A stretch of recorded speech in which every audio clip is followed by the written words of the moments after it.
Quebec has a wind power potential that widely exceeds the needs of its population, estimated at 4 million megawatts.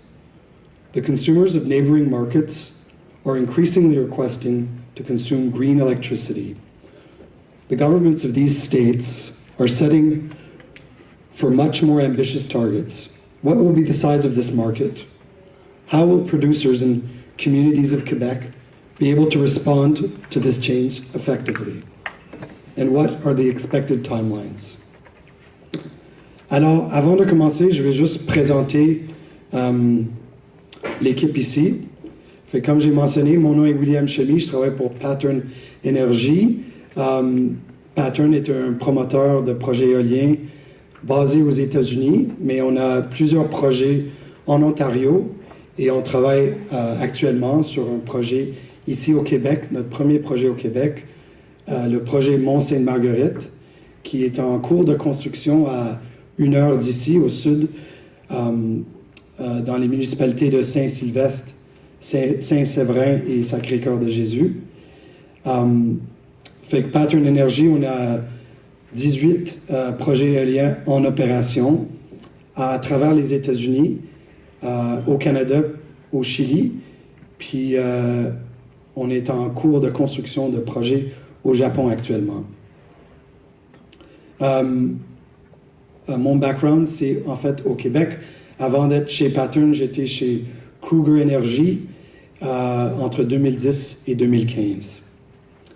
Fait que je vais présenter les deux autres personnes ici. Rachel Jiang, qui est analyste for North America Power and Environmental Markets at Bloomberg New Energy Finance. Rachel is a North American Power and Environmental Analyst. She covers North America cap and trade programs and how utilities are trying to adapt to an era of rapid transformation driven by policy, emerging technologies, and falling profitability from traditional generation assets.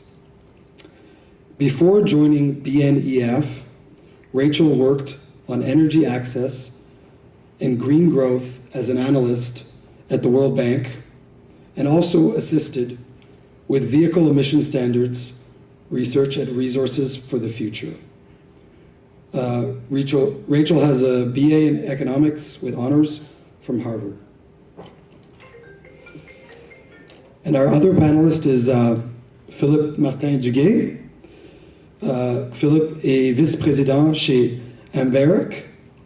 Puis Amberic est un leader dans le développement des projets de transmission électrique et de systèmes de micro-réseaux.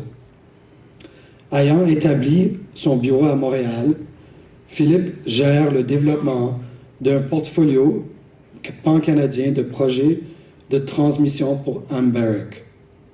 Ce travail se fait en coopération avec les entreprises d'État de production d'électricité, les producteurs indépendants, les autorités de divers marchés d'électricité, ainsi qu'avec les divers niveaux de gouvernement. Avant de se joindre à l'équipe de Amberic, M. Duguay a travaillé comme conseiller stratégique dans le domaine de la politique énergétique pour la délégation du Québec à Boston et le gouvernement des territoires nord-ouest. Philippe est détenteur de diplômes en droit de la faculté de droit de l'Université de McGill et d'un baccalauréat de l'Université de Dalhousie. Fait que moi, je vais juste commencer avec un topo sur le sujet et après, les deux autres membres vont parler. So, Quebec wind market is Canada's second biggest market for wind power, with over 3,500 megawatts of installed capacity today, and soon to meet our target of 4,000 megawatts. Quebec has adopted a greenhouse gas emission reduction target of 37.5% below 1990 levels, with the goal of reaching this by 2030. The 2030 energy plan aims to increase renewable energy by 25% and to reduce fossil fuels by 40% over the next 15 years. Quebec has adopted these greenhouse gas emission reduction targets, and this strategy takes into account the opportunity to export wind and use wind to displace oil and diesel to off-grid communities. A wind-hydro combined product represents a significant opportunity for Quebec. There are multiple states and other jurisdictions neighboring Quebec, especially in the US Northeast, that face strict carbon emission caps and the retirement of aging generation facilities. And these different markets are increasingly looking for clean power imports from Canada as a reliable and cost-effective solution. Large hydroelectricity is a part of the solution, but doesn't always meet these requirements, nor does it allow Quebec's state utility to qualify for the potential REC credits in these markets. Quebec's abundant wind resources and its strong complementary relationship with hydro is a part of our industry's competitive advantage.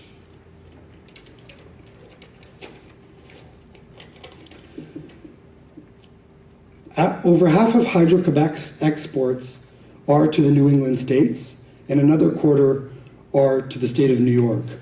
Electricity sales outside of Quebec have been highly profitable for Hydro-Quebec. In 2015, exports have generated over $1.6 billion in revenue. Currently, Hydro-Quebec TransEnergy is contemplating multiple interconnection options for export to the US Northeast. One example of these is the HVDC transmission line between Quebec and New Hampshire. This $1.7 billion project, called the Northern Pass Transmission Project, is a 300-kilometer line currently seeking final approvals on both sides of the border. In a partnership with Eversource, Hydro-Quebec intends to deliver 1,100 megawatts of hydropower from Quebec to customers in New Hampshire and neighboring states. This is an example of a project that will help the Northeast states reduce their carbon footprint. That being said, large hydroelectric projects have sometimes been criticized for their environmental footprint, notably for the flooding of large areas of land that are required to build their infrastructure. This is where the opportunity to couple hydro with wind power would be a big part of Quebec's energy export plan. The last thing I wanted to talk about is just some of the procurements in neighboring markets to Quebec, notably in New England. Over the past year, there was the recent Tri-State RFP, which was a joint solicitation on behalf of Connecticut, Massachusetts, and Rhode Island for the procurement of 2.5 terawatt hours of renewable power with in-service dates between 2018 and 2020. This RFP was open to wind, solar, hydro, and other forms of renewables, as well as transmission-enabled projects. In October of last year, the Tri-State announced the winners of this RFP, and the majority of the megawatts that were retained were medium-scale solar projects in the state of Connecticut. On the horizon is another large procurement of 9.45 terawatt hours by the state of Massachusetts for renewable energies, and this is scheduled to be launched in the coming months. In August of last year, Massachusetts Governor Charlie Baker signed into law an act to promote energy diversity, and this includes 1,600 megawatts of offshore wind up to 2027, and what I mentioned, the 9.45 terawatt hours of renewable energies for in-service dates by 2022.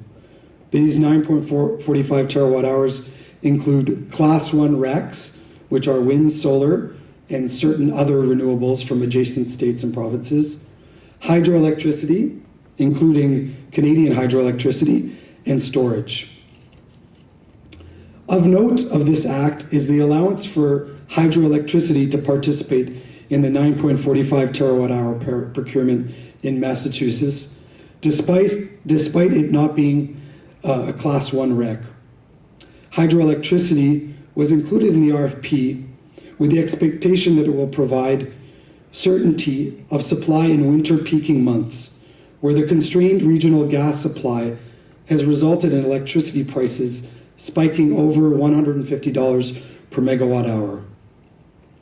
Massachusetts has had an RPS in place since 2003, initially set at 4%, and it has steadily increased over the years, currently at 12%. This RPS will continue to increase with an expected rate of 25% by 2025. With the exception of Vermont, all the New England states have similar RPSs, which I think one of our panelists is going to speak about sooner, that are in place, that are potential sources of renewable energy demand for wind projects from Quebec.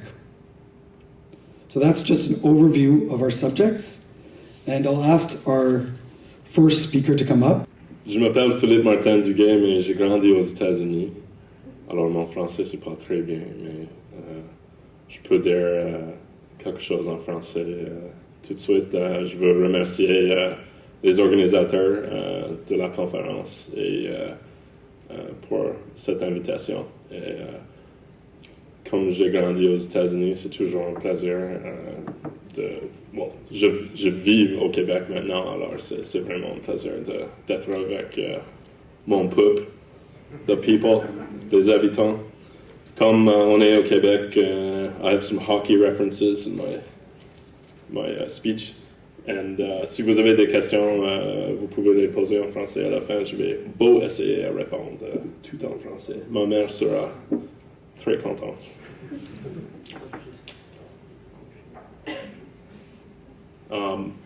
Threading the needle. There's your first hockey reference. This talk is going to be about the situation today, the situation in the Northeast. Being a dual citizen of Canada and the United States, I think we really shouldn't see the border as that much of a barrier. C'est une barrière, mais c'est pas une barrière. I'm going to kind of wrap my talk around 3 quotes. Hopefully they'll be interesting to you. So we'll talk about barriers to development, we'll talk about my company's approach, and I'll offer some tentative solutions that I think we can all agree on as a collective strategy for us to move forward. So I like this quote because it reminds me really of what we're doing at a macro scale. This is from a book about Churchill Falls, Quebec's favorite energy project. So the quote is by an American historian and journalist who is active about 100 years from now, Alan Nevis. I'll read you the long version. All those who have studied the past from the standpoint of economics, and especially those who have studied economic geography, are aware that from a material point of view, history is primarily the story of the increasing ability of man to reach and control energy.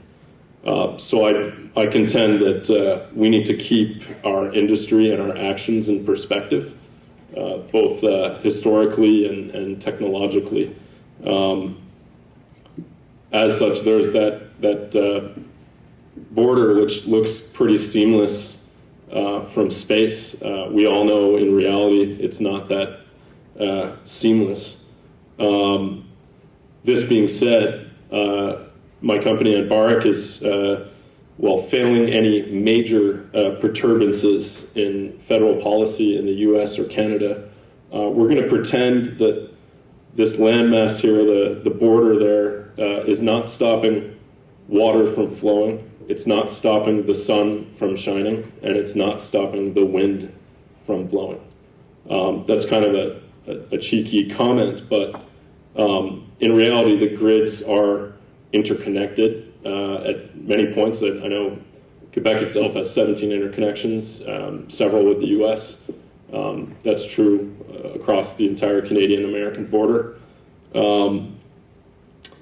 We feel that the bilateral trade in clean energy will benefit both parties, Canada and the United States, increase power system efficiencies, and reduce reliance on fossil fuels. These are basic statements, but they underpin our strategy. We also feel that HVDC technologies are gaining in efficiency and price advantage. Additionally, HVDC projects are controllable, meaning that there's asset stability for investors. And they also give pretty unique reliability offerings to system planners. So I'll say up front that I know that wind developers here in Quebec are really interested in the Northeast. I don't have some magic solution for you for your business needs for the next 48 months or something like that. You know, it's going to be a long push to get Quebec wind resources into the Northeast. I know that a lot of developers are looking at the Massachusetts RFP. I'm still kind of puzzled why anyone would frankly do that. If you're developing wind in Canada, the RFP underpinning legislation is pretty uniquely focused on importing Quebec hydro. I'll say that in terms of New England or in terms of New York, your competition as a Quebec developer is not with wind in New York or wind in New England. So in the case of New York, your competition is not New York wind, it's wind from the PJM or wind from New England that wants to bid into New York. New York and New England are going to develop their own wind first. They're going to be pretty clear about that if they haven't already really directly been. And that makes sense. They're going to want to develop their own resources. I think that wind developers who want to import wind into these two regions should be developing wind in those regions. That's what's going to give you the,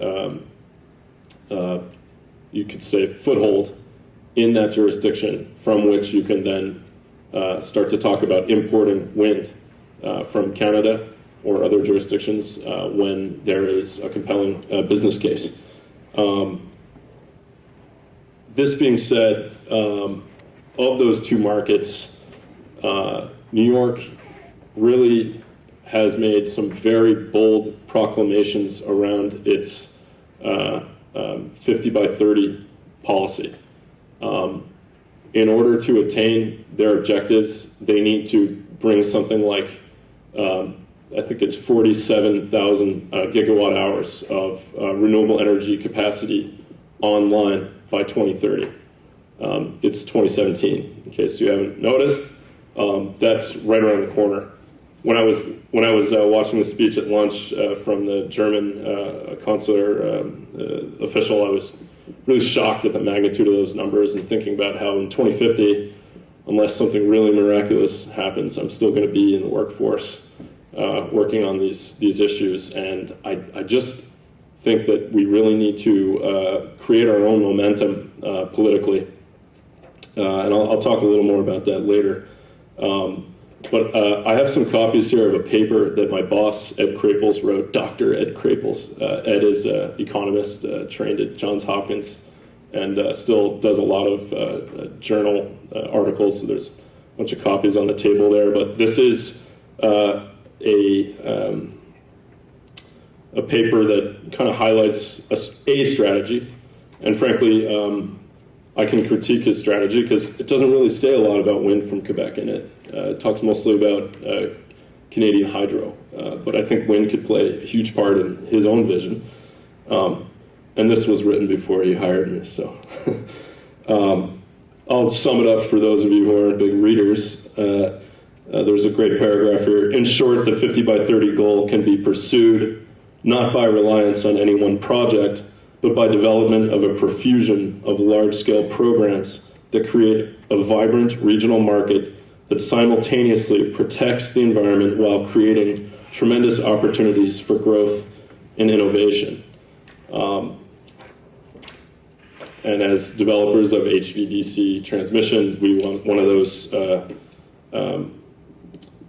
projects, those grand projects, to revolve around the creation of New York's status as an energy hub, which would be, which would involve making this transmission superhighway a reality. We've seen a lot of discussion around transmission in the media. This recent article from The Economist focuses on China's superstar status in their creation of their HVDC superhighway. There are various initiatives going on within Canada as well.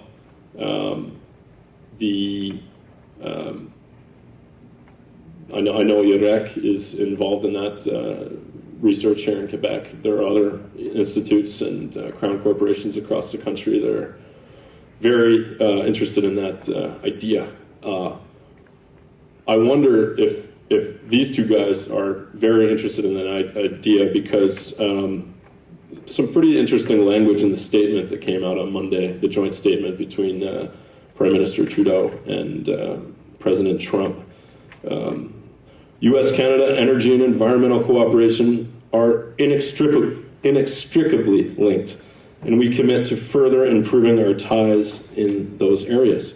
We have built the world's largest energy trading relationship. We share the goals of energy security, a robust and secure energy grid, and a strong and resilient energy infrastructure that contributes to energy efficiency in both countries.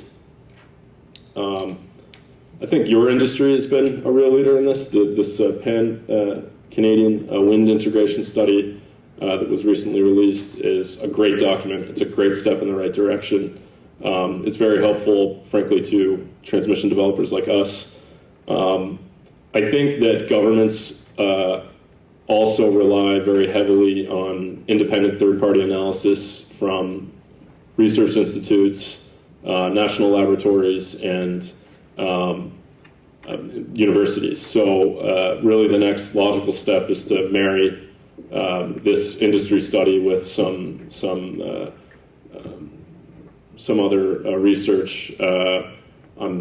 I've been very pleased recently to meet with the Trottier Institute here in Montreal, and I've met with some other institutes around the country who are looking at this idea. There's a very interesting company, that gentleman was listed on the previous slide, but Dennis Woodford out of Manitoba does a lot of technical advising for IREC and also for MISO as this capacity trading program that they're trying to set up that would be enabled by HVDC. But what's the problem with that map there? Where's Canada? It's not there. My message to you, unfortunately, is that American states don't think about you. I hate to say it. I was the Blue Jays fan growing up in Connecticut. I was the Habs fan growing up in Hartford when the Whalers were there. You may as well be in another universe. I've had meetings with NYSERDA officials, and I'll ask, okay, so who here is in charge of Canadian relations? Oh, that's a good idea. We should do that. I worked with the 6 administrations in New England. You'd be shocked how few people in any capacity in those governments deal with Canadian officials or review economic or social data concerning their relations with Canada or Canadian provinces.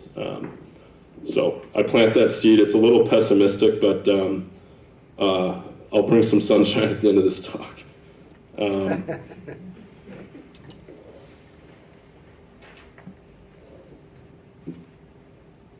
So here's a few pictures from one of our projects, the Neptune project. It runs from the coast of New Jersey and underwater in the Atlantic Ocean out to Long Island. And runs for several kilometers into Long Island underground. We want to see more pictures like this. We want to see steel in the ground. But really, in the last 15, 20 years, we haven't seen a lot of movement around transmission, especially merchant transmission, but really anything but reliability transmission we haven't seen much of. So why? Well, there's customer resistance, so there's unfriendly incumbent distributors and transmitters. There's resistance within the RTOs, the regional transmission organizations. I think it's fair to say there's a lack of perspective from some policymakers, particularly at the state level. There's NIMBY, so people just don't want to see infrastructure. And there's a very litigious atmosphere, especially in the United States.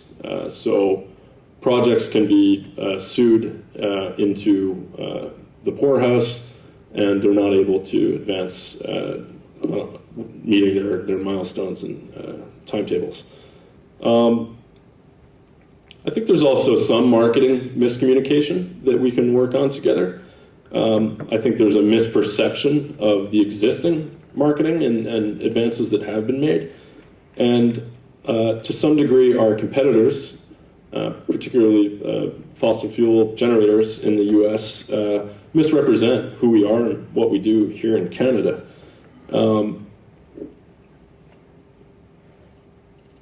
Yeah, I'll leave it there. You can't talk about cross-border transmission today without using the words America first.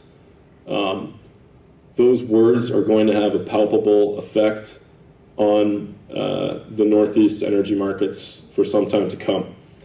I already mentioned that ISO New England is a little hesitant towards accepting large-scale imports, whether they come from Hydro-Quebec or smaller renewable energy developers here in Quebec or elsewhere. But the election of President Trump means that the general supply and demand scenario really needs to be reoriented. For a long time, we would say, okay, how much energy, how much does it cost? But now, really, projects and initiatives have to be very focused on the political context, the political contours. Frankly, a lot of parties are going to have to walk away with less than what they want. So you might get two-thirds of what you want or less. And that might be for both sides. But certainly I know that Canadian interests need to allow trade to happen at reasonable prices while allowing Americans to prosper politically and economically.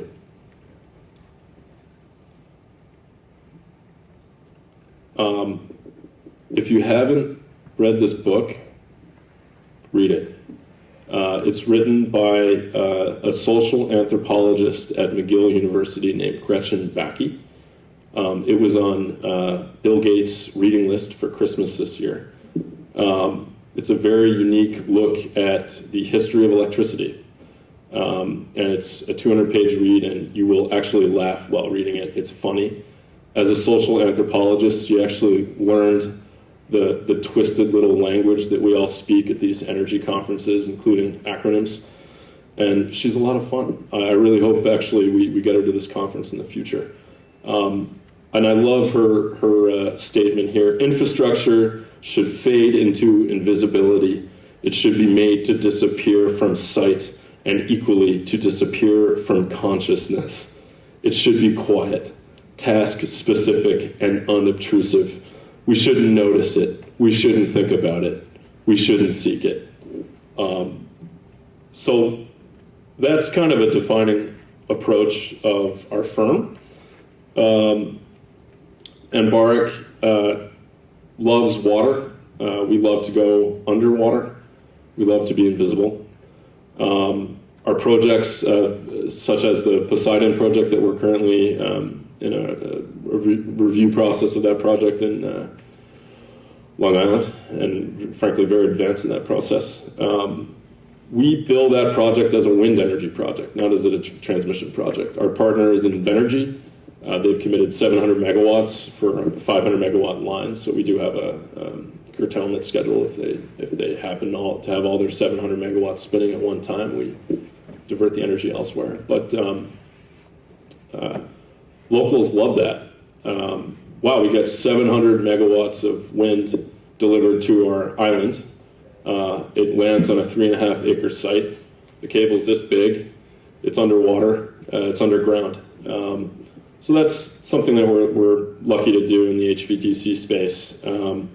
But there's other aspects of the way we approach projects. We really look at them as, frankly, political campaigns, social campaigns. Frankly, if a community does not want our project, we go away. We go elsewhere. We have there's certain aspects of our company that allow that to happen. I'll get to in a second, but the fact of the matter is, when you look at these pictures, it reminds me of when I used to work in government. We had this phrase, events-based governance. So an event would be a ribbon cutting or a speech for the minister.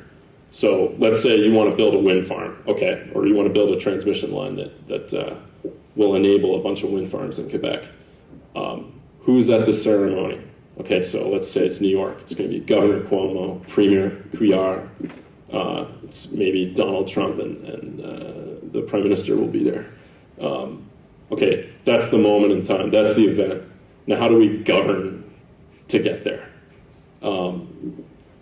It's a long-term push. It's really not something that is going to occur overnight. But the idea is to effectively make a campaign happen. And so I'm relatively new to my firm. I've been there for 6 months. But I know for a fact that our company will be involved in creating a very wide-ranging,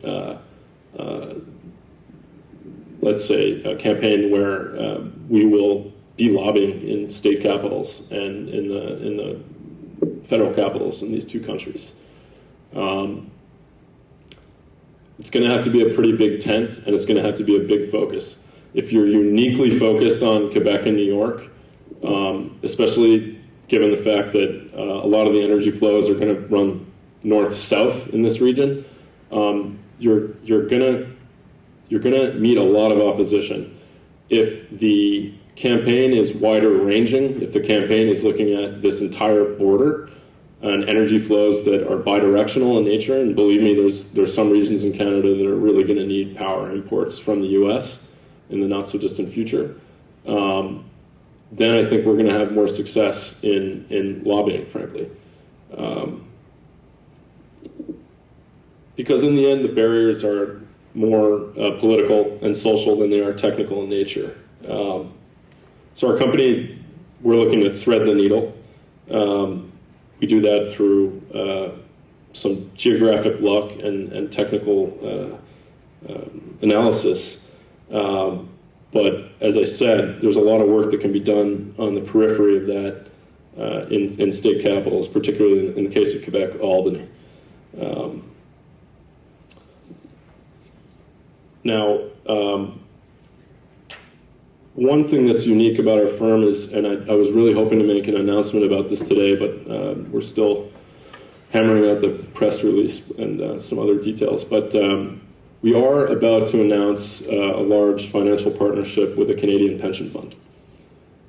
This will enable us to essentially have a very low cost of access to capital and expand our lens, which is currently focused more so in the continental Northeast, and will very much be expanding across the continent. So we are developing initiatives in the American Southwest, Pacific Northwest, Western Canadian provinces. As a former Yellowknifer, I'm very interested in what's going on in the territories. And we'll maintain our project base here in the Northeast and continue to look at other pathways towards U.S. markets for Canadian developers.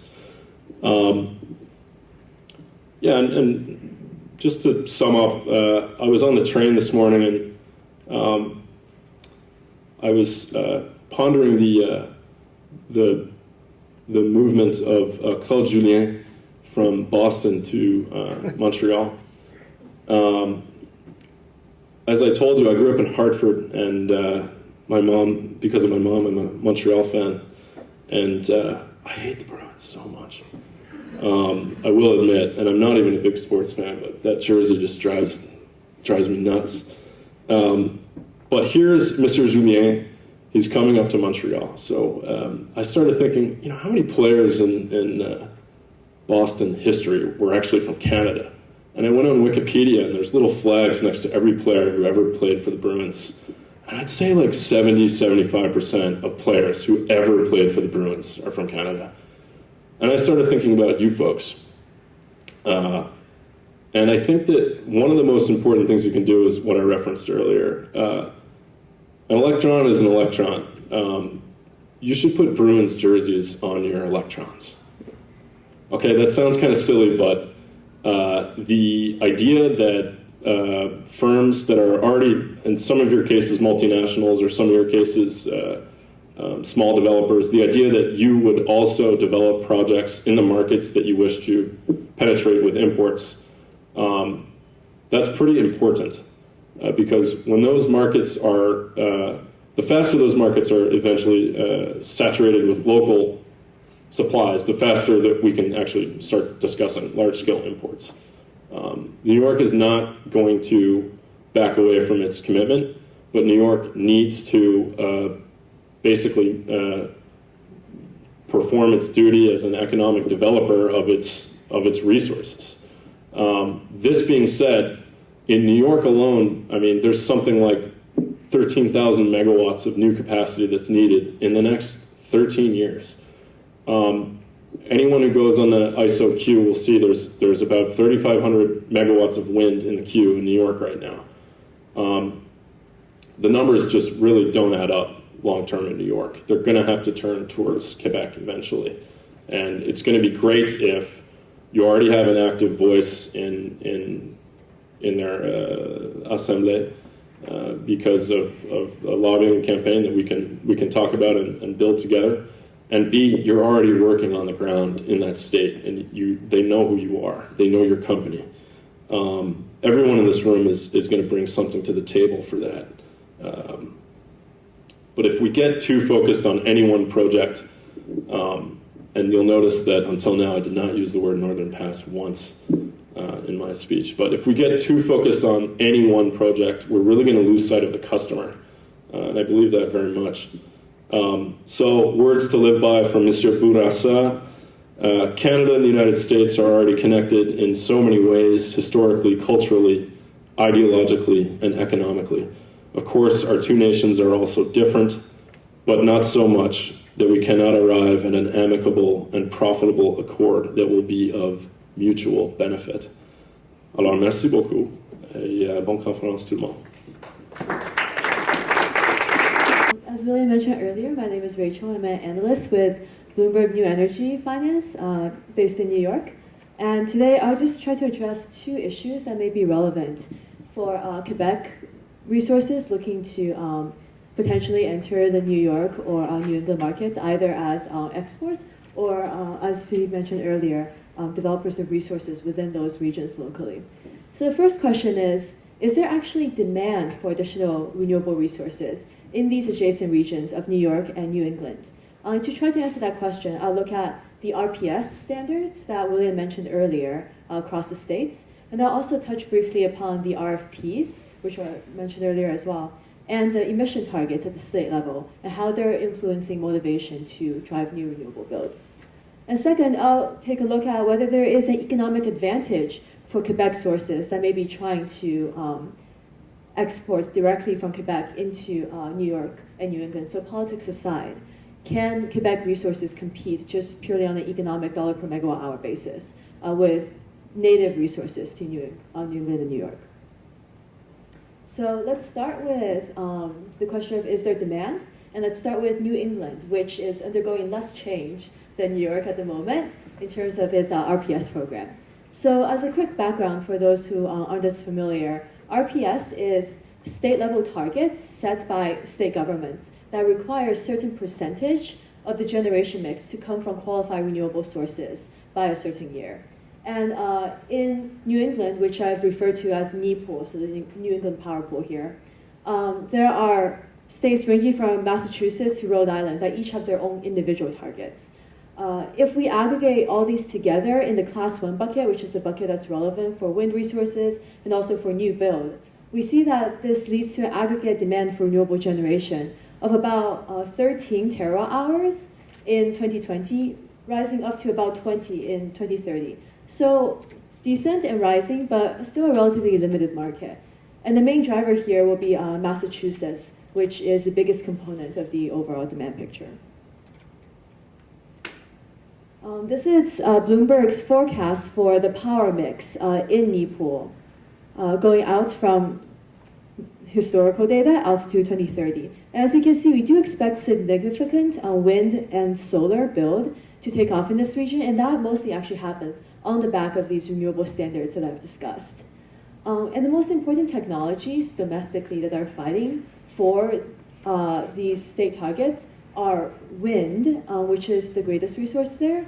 And one interesting thing about the New England market is that they're very, very dependent upon imports already. There's about 0.7 gigawatts of wind in Maine that's qualified to support the system, but there's actually, I think, roughly 1.5 gigawatts coming in from New York. So there's imports within the US coming from New York into the NEPOOL supply. And they also already have, as of our last tally about 6 months ago, 200 megawatts of Quebec wind that's qualified to supply there. So Quebec is definitely a smaller player than, say, New York or Maine in this picture. There's also biomass, another significant resource there, that's being phased out slowly over time by Connecticut. So as biomass, which competes with wind to supply here, is pushed out in terms of value in this market, that can open up potential additional demand for other resources. Another interesting part of the picture that influences demand for wind resources in particular is what's happening with solar. So you can see on there that solar is expected to grow significantly from now out to 2030. And that's because some states, such as Massachusetts in this region, have carve-outs for solar, so specific quantities of renewables that they want just to be supplied by solar. And that share cannibalizes demand in the other REC categories for wind. And so Massachusetts, if it decides to expand its solar program, which it has done historically, that'll eat away to add additional demand for other resources as well. And you can't move past the power sector without mentioning some of the emissions goals. As Philippe mentioned earlier, there has been a lot of movement in New York and New England to push certain environmental targets. And Massachusetts, most recently, its Supreme Court ruled that the state was not doing enough to meet the state target of 80% reductions in greenhouse gases from 1990 levels by 2050. So the governor, in order to try to meet this Supreme Court decision, has said that he may try to boost the RPS target to 80% by 2050. So these emission targets in play here are also pushing political bodies to do more on the renewables front to create demand for additional resources. So now that we've talked about the demand side, I'll quickly touch upon the supply-demand balance, because sure, there is demand on the horizon in NEPOOL, but are there already enough resources in the system that there's no additional opportunities going forward for resources from Quebec or elsewhere? And the quick answer to that is, yeah, in the short term, the market is already saturated. There isn't that much of an opportunity. But when we reach the medium term in the early 2020s, a gap starts opening up in the market for potential new resources to enter. So here we see the two main markets in NEPOOL, Massachusetts and Connecticut, and both of them start seeing gaps in the 2022 to 2023 period. And there are some important assumptions underlying that. First of all, the wind pipeline that we had seen up to 2018 when we did this analysis. And second of all, again, as William mentioned, the New England Clean Energy RFP. So that RFP program, we incorporated the general targets when we did this analysis. But when the results came out in October, it was announced that about, I think, 460 megawatts were shortlisted for potential qualification for contracts. And the results were actually quite surprising because this 460 megawatts linked to 1 terawatt hour of energy was historically different in the sense that historically in Nipur, wind has been the more dominant resource.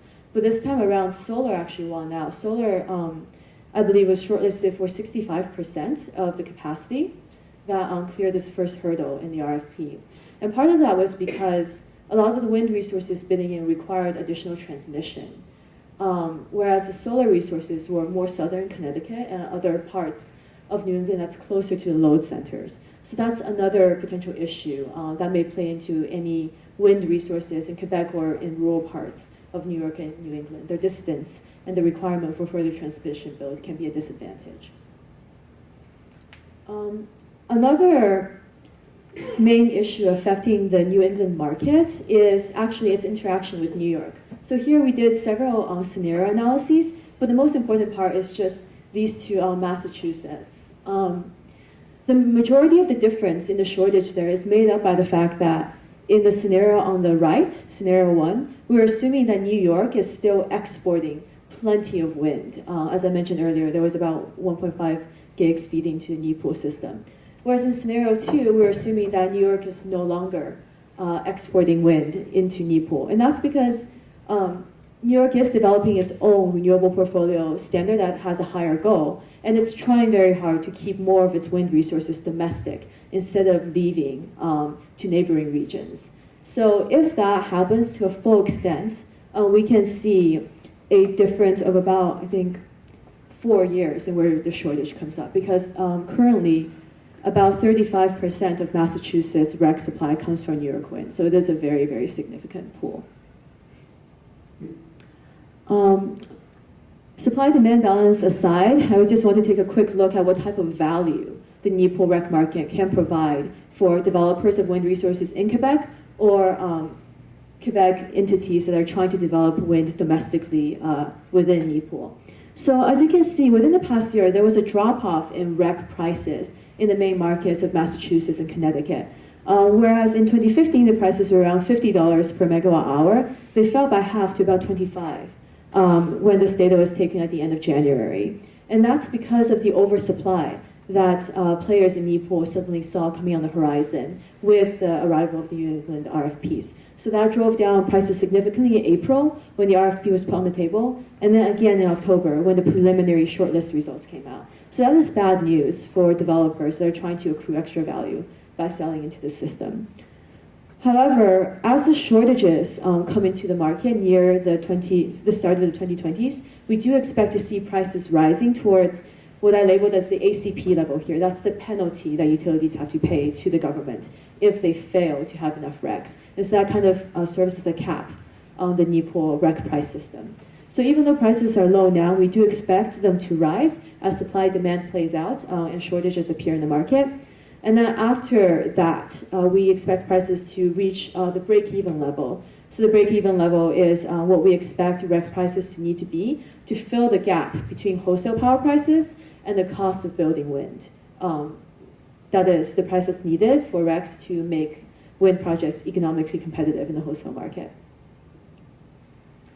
So I think the conclusion for New England is that it's a smaller market compared to New York, but there is medium-term demand, potentially, and that there's a lot of sensitivities in terms of demand, depending upon its interaction with the New York market.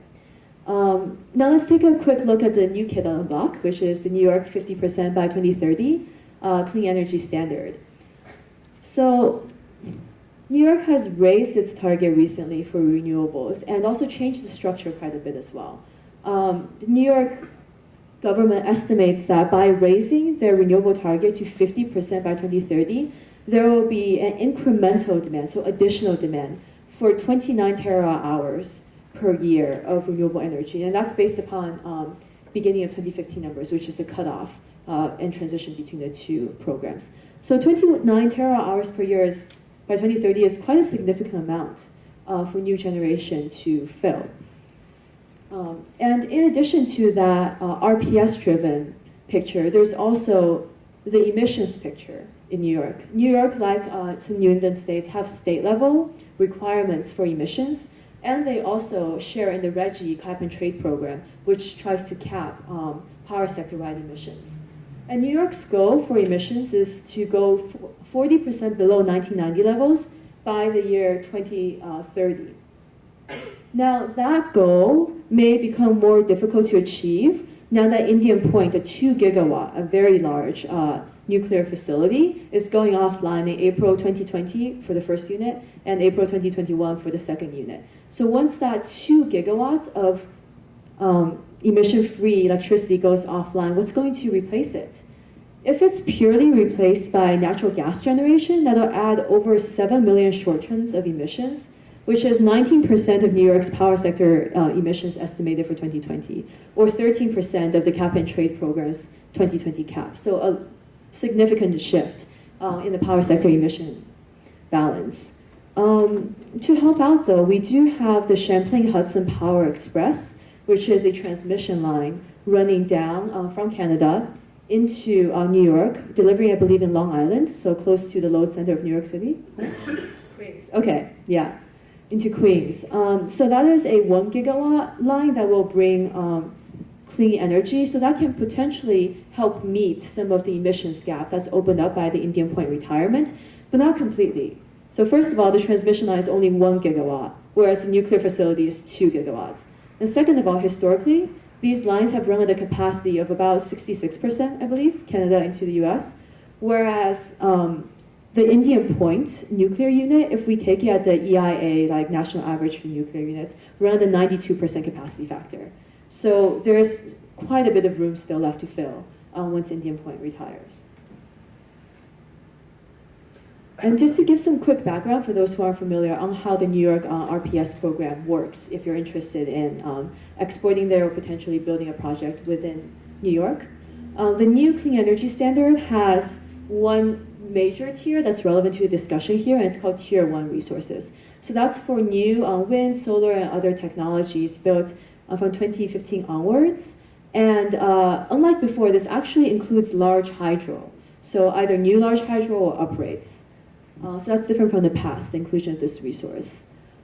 Another important thing to note is that wind does have a bit of an advantage here compared to NEPOL, in the sense that it is competing head-to-head with solar, whereas in NEPOL, solar has the extra carve-out protection.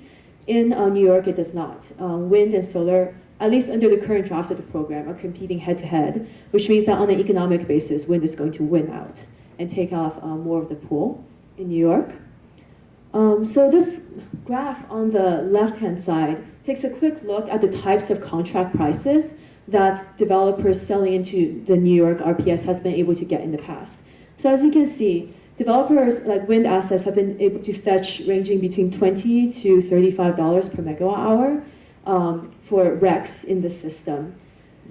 The new procurement process for New York will still be centered under the government agency of NYSERDA. NYSERDA will be issuing RFPs at least once a year, maybe twice, to try to procure additional resources to meet the RPS needs of the system. Just to go back to Phil's point earlier about how there's this America First mentality, New York does have, at least in its draft proposal, a requirement for resources bidding in. So 70% of the judgment criteria is on bidding prices, so whatever is cheaper. But there's also 10% put towards the economic benefits towards New York, so whether this project will create jobs in New York. So that is, again, another factor that may favor developments that's local rather than developments that are imported from out of state, even if it's importing from PJM or New England. And another interesting thing to note is that NYSERDA is not releasing the top value, the maximum value that they're willing to accept. They have a hidden top value that will just be within the criteria. If any projects bidding above that, they'll automatically be rejected from the pool. Another potential opportunity, aside from NYSERDA, is that the Tier 1 obligations can be met in multiple ways. So one is for utilities who have compliance obligations to buy directly from NYSERDA, which is what I've just discussed. But there's also an option for compliance entities to buy RECs directly via PPAs with resources. So if you're a developer that's trying to satisfy the New York criteria, you don't necessarily have to sell to the government. You can also try to sell to a compliance entity. And a quick timeline. NYSERDA will issue its first RFP for 2017 in April, and the results will be announced in the summer. So it is coming up for this year's RFP. And now just a quick, I guess, 2 minutes, since we're wrapping up, on whether there's an economic advantage for Quebecois sources as opposed to New York and New England domestic sources. So in terms of wind, we take a look at the levelized cost of wind energy in these markets. So the levelized cost of energy, or LCOE, represents the installation and operational costs of an asset spread out over its lifetime, all the megawatt hours of generation of its lifetime. It's measured in dollar per megawatt hour terms. So if we look at assets in this form, then the estimated cost of a Quebec wind project, a generic project, is about $56 per megawatt hour, which is very good by Canadian standards. It's very low. But when we try to compare that to New England and New York, the picture is more mixed. So New England and New York both have very, very costly wind when we look at the unsubsidized levels, so the little gray lines. 79 for New England and 62 for New York.